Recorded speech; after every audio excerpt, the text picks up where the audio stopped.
안녕하세요. 권중광TV의 권중광입니다. 오늘은 7월 4일 월요일입니다. 아침 방송을 보내드리겠습니다. 오늘 방송은요, 나라가 참 시끄럽지요. 조윤아 양의 그 부모하고 극단적인 선택을 했다고 보는 것, 완도에서 자동차로 바다에 빠진 것, 그런 것도 나오고, 또 윤석열 대통령 부부가 나토 회의에 가서 했던 것이 복리 많다, 업적이 있다, 뭐가 문제다, 뭐 어떻게 했다, 얘기도 시끄럽고, 그 중에서 지속적으로 지금 현재 문제가 되어 있는 것이 국민의힘 이준석 대표, 이준석 애승희 대표, 이준석에 대하기가 시끄럽습니다. 이제 윤리위원회에서 지금 연기를 했던 7월 7일이 앞으로 이제 사흘 남았습니다. 사흘. 이번 주 목요일 날이죠. 목요일 날 결판이 납니다. 그런데 지금까지도 이준석이는 자기 잘했다는 거예요. 뭐 그런 일 없다, 뭐다. 근데 우선 제가 평가를 할 때는요, 정치는 어떤 의혹의 이야기가 나와도 정치적 책임을 지는 겁니다. 사실 이준석이 여러분들 보셨죠? 지난번 대통령 선거 때, 후보 선거 때, 또 대통령 선거 때도 마찬가지고요. 윤석열 후보에 대해서 얼마나 신경 쓰게끔 했습니까? 비판적이었고 말이죠. 그냥 그 대통령 후보 선거 때 그냥 경상들 거쳐서 전라도로 해서 부산을 제주도까지 갔다가 다시 부산을 와가지고 윤석열이가 그 바쁜 시간에 쫓아내려가지고 달래가지고 올라오고 뭐 이렇게 하고, 지금까지도 이 성상납 사건, 성대접 사건이 김성진 그 알카이다 그 대표 그 사람은 구속되어 있지만 지금도 아주 세세한 걸 갖다가 까발립니다. 지금 걔들 다 공개를 해요. 근데 이준석이는 계속 붙들고 있으려고 합니다. 내가 생각할 때는 지금 현재 네 가지 중에서 결론이 나는데요. 윤리위원회 제소가 됐으니까 이제 조사하기 때문에 무조건 네 가지 중에 당원상 결정을 해야 돼요. 제일 약한 게 경고입니다. 경고됐는데도 뭐 이재기하고 자기는 뭐 못 나가겠다 뭐 한다면 전국의 당원들이 당사로 다 몰려갈 겁니다. 뭐 난리칠 겁니다. 뭐 끌어내리자 뭐자 할 겁니다. 이준석 대표는 나이도 어리지만은요 너무 땡깡이 심해요. 땡깡이 심해요. 성상납 사건에 연루가 됐든지 안 그 문제가 불거져 나와가지고 당원이나 당에 또는 국민들에게 그거에 대한 신경 쓰게 했으면 그 무리를 일으킨 것을 가지고도 당대표를 사퇴하는 것이 정치인의 도리입니다. 정치인은 그것이 정치인입니다. 그런데 어떻게든지 붙들고 끌고 나가려고 한다. 그 당을 완전히 죽사발을 만들려고 그러는 거예요. 죽사발로. 지금까지 당대표에 있는 거 보세요. 예? 지금 현재 당이라고 그러는 건 국민의힘이라고 하는 당이 지금 여당 됐잖아요. 여당이면 야당의 문제점이 있는 걸 갖다가 그냥 공격을 해야 됩니다. 포를 쏘두고 고사포를 쏘고 뭐 이게 포를 쏘는 겁니다. 하나도 안 해. 그런 건 안 해요. 전에 문통일직에 문통에 문제가 많잖아요. 그런 것도 안 해요. 그래서 많은 당원들은 실망을 합니다. 이 사람이 무슨 당인 대표냐. 자기 정치하려고 자기 남만 내세우려고 하는 거 아니냐. 이렇게 많이 비판합니다. 아마 가면 갈수록 당원들의 마음은 완전히 돌아설 겁니다. 예. 거기에 대해서 한번 여러분들에게 보도를 해드리겠습니다. 이준석 운명의 한 주 예상 시나리오를 분석해보자.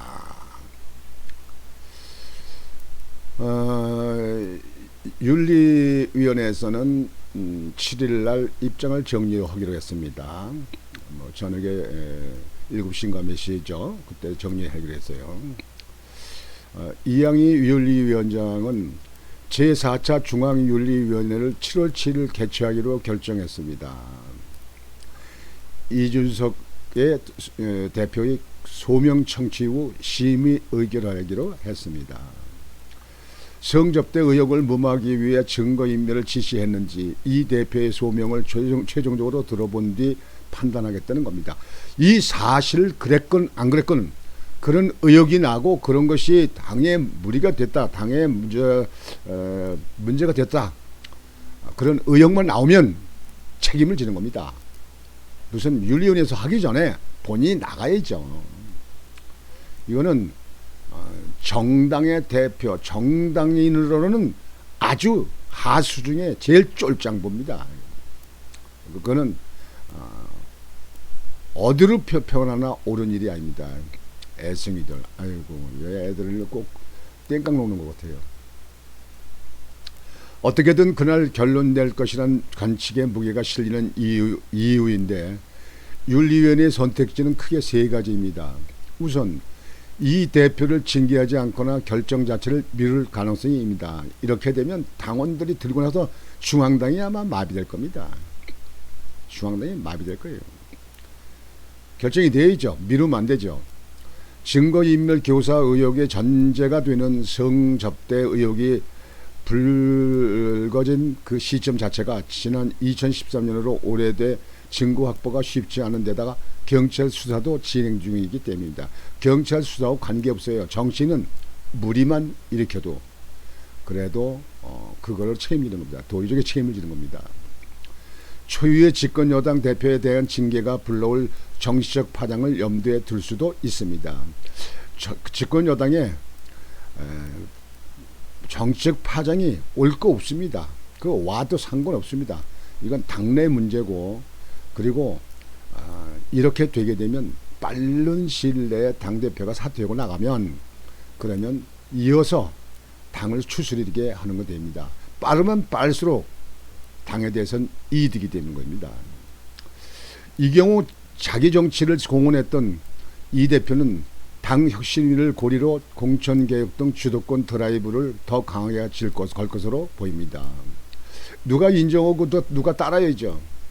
아마 거기에 지지하는 사람들은 상대편 당원에 있는 사람들입니다. 역선택을 할 수 있는 사람들, 그 사람들입니다. 이준석이는 뭐라고 그랬느냐. 제가 옳다고 생각하는 당을 만들기 위해서 제 의견을 더 많이 투영시키겠습니다. 이준석이 뭐를 옳다고 생각하는가. 지금 그동안에 당에 대해서 이득이 오도록 당에 대해서 당이 좀 빛나도록 한 게 무엇이 있다는 건가요? 내가 볼 때 이준석 같은 당에 있는 사람들은요, 아무나 해도 그만큼만 해요. 하지만 다른 결론이 나온다면 상황이 복잡해집니다. 경고는 국민의힘 윤리위가 내릴 수 있는 4종류의 징계 가운데 가장 낮은 수위이지만 그 자체로 이 대표 입장에선 부담됩니다. 당원 당규상 대표직 수행에는 문제가 없더라도 리더십의 타격은 불가피하기 때문입니다. 당원권 정지 이상의 징계가 나올 경우에는 사퇴론이 불거질 수밖에 없습니다. 경고가 나와도 전국의 당원들이 중앙당에 쳐들어서 난리가 날 겁니다. 최소 1개월부터 최대 3년까지인 당원권 정지 기간을 고려하면 윤리위원회 판단에 따라 임기가 1년 남짓 남은 이 대표의 업무 수행이 사실상 불가능해질 수도 있습니다.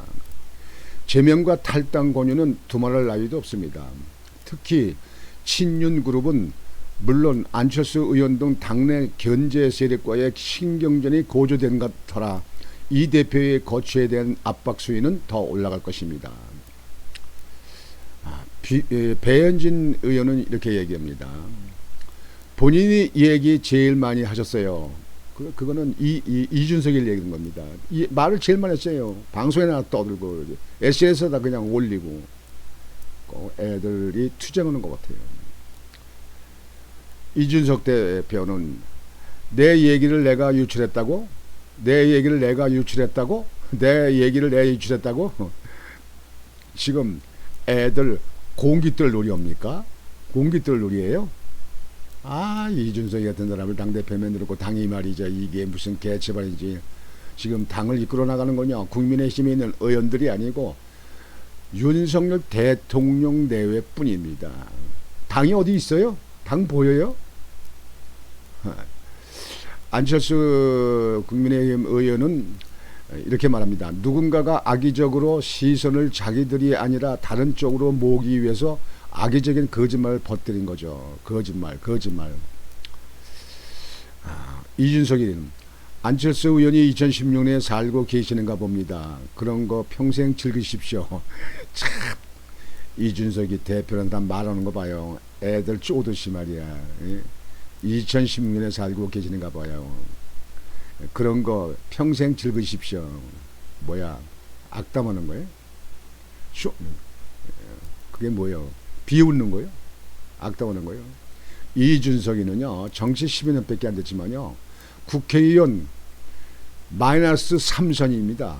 3번 나왔다 3번 다 떨어진 사람이에요. 노원구에서. 정치를 뭘 한다고 그래. 그 역선택해가지고 여론조사에서 된 거 아닙니까? 그게 당내에서 졌잖아요. 이준석이 빨리 하루 더 빨리 나가는 게 당의 추스리는 거라고 생각합니다. 아무 도움이 안 돼요. 당을 이렇게 분란시키는 당 봤습니까? 이 대표가 결국 임기를 채우지 못하고 조기에 물러난다면 국민의힘은 임시 전당회를 열어 다시 수장을 뽑아야 합니다. 대표를 뽑아야 됩니다. 그렇겠죠. 하지만 현행 당원상 새 대표는 이준석 대표의 자녀 임기만 채울 수 있어서 핵심인 2024년 총선 공천권은 행하지 못합니다. 그거 상관없어요. 누구든지 당대표로 나와서 자녀 임기만 채우면 되잖아요. 그렇게 하면 되는 거예요. 욕심낼 거 없어요. 그 다음에 또 당연상 또 대표를 뽑게 되면 뽑는 거고, 뽑힌 사람이 또 총선권을 하는 거고, 이번에 자녀 임기까지 대표를 뽑힌 사람이 당을 잘 추스리면 그 다음에 다시 또 대표가 될 수도 있는 거 아닙니까? 이게. 모든 것은 당원 규정상 처리하는 게 맞습니다. 뭘 또 자녀 임기 조항을 삭제한다? 다시 고친다? 그게 뭐 아닙니까? 그냥 그때 그냥 필요한 대로 이렇게 하는 거예요.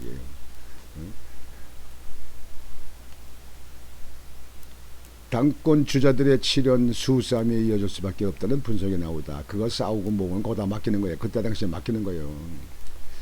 여기에다 이 대표가 징계에 불복해 당윤리위원회 재심을 청구하거나 가처분 신청 등 법적 공방에 나설 경우 여당 내 권력 구도를 둘러싼 갈등의 불씨는 상당 기간 수그러들지 않을 것으로 보입니다. 이 대표가 윤리위원회 결정에 따르지 않으면요, 그 다음에 이제 당원들이 결정합니다. 전국 당원들이 국민의힘 당에 가서 가만히 있겠습니까? 지금도 뭐 일주일에 한두 번씩 당회 앞에 가서 그냥 물러나라고 탄핵하라고 그냥 집회를 한들 막 있더만요. 여하튼 그동안에 윤석열 대통령을 되기 전부터 쭉 보면은요, 이준석이는 말만 가지고 하는 사람입니다. SNS 뭐 그런 거 가지고 여론만 조작합니다. 당을 빛내고 당의 이득과 당을 추스리는 그런 쪽에는 보이지 않습니다. 그래서 윤리위원회도 앞뒤 볼 것 없어요. 일단 지금 이러한 문제를 시끄럽게 한 것만 가지고도 그 사실 여부를 떠나서 그 무리가 일으켰으면 그것은 당을 떠나야 됩니다. 사퇴를 본인이 스스로 해야 되고, 본인이 아니면 이번 기회에 윤리위원회에서 제명시켜야 됩니다. 밀어내야 됩니다. 그리고 경륜 있고 당을 추스릴 수 있는 사람, 윤석열 대통령하고 손잡고 이 나라를 경영을 잘 할 수 있는 사람, 그런 사람을 당대표를 뽑아야 된다고 생각을 합니다. 오늘 월요일 바친 방송은 여러분들이 뭐 잘 아시겠습니다만, 여러분들이 아시는 대로 당대표 이준석이 7일날 결정되기 전에 사퇴해라. 사퇴. 그것이 정치인의 도리고 정치인의 몫입니다. 정치는 그렇게 책임을 지는 겁니다. 법대로 최종 법적으로 무슨 재판이 나서는 게 아니라 아니더라도 무리가 일어나면 사퇴하는 겁니다. 그거 할 줄 모르는 사람은 당대표 자격 없습니다. 애당초 여지껏 내가 당대표 당선될 때부터 지금까지 보면은요, 이런 대표는 내가 본 적이 있고요, 이런 대표는 있을 필요가 없습니다. 그래서 윤리위원회는 소신껏 결정을 하기 바랍니다. 우물쭈물하면 이양희 윤리위원장도 국민의 여론에 문매를 맞을 것입니다. 그래서 오늘 아침 방송은 당대표 이준석이에 대해서 여러분들에게 말씀을 드렸습니다. 이번 주 시작하는 월요일인데요. 일기예보에 보면 큰 길게 비도 없고 태풍도 한국을 비껴간다고 합니다. 그 대신 날씨가 무척 덥다고 합니다. 나이 많으신 분들 더위 잘 견디셔야 됩니다. 그렇다고 해서 너무 또 에어컨 바람만 쐬고 계시지 말고 나무꾼이라든지 산책 같은 거 이렇게 하시면서 여러분들 건강을 잘 돌보시기 바랍니다. 그래서 여러분들 건강하셔서 장수하시기 바랍니다. 좋은 나라 발전되고 좋은 꼴을 많이 봐야죠. 저는 전에도 말씀드렸습니다만 윤석열 대통령이 나토 회의에 가서 반도체 하는 부분하고 그리고 원자력 발전소 수출하는 그 기술을 수출하는 그런 것 쪽에 심혈을 기울이기를 바랐다고 이렇게 했습니다. 근데 원자력 발전소 나토 회의에서 외신에 나오는 거 보면 한국형 원자력이 가장 최고다 이렇게 평가들을 한다고 외신에 나왔더라고요. 그래서 원자력을 수출하는 거 그리고 반도체 부분을 갖다가 더 많이 생산하고 더 많이 발전시키고 그래서 세계 시장을 석권하는 그 두 가지 목표를 두 가지 토끼를 쫓는 그거가 되기를 바랍니다. 오늘 아침 방송은 이렇게 마치겠습니다. 여러분 편안한 시간 되시기 바랍니다.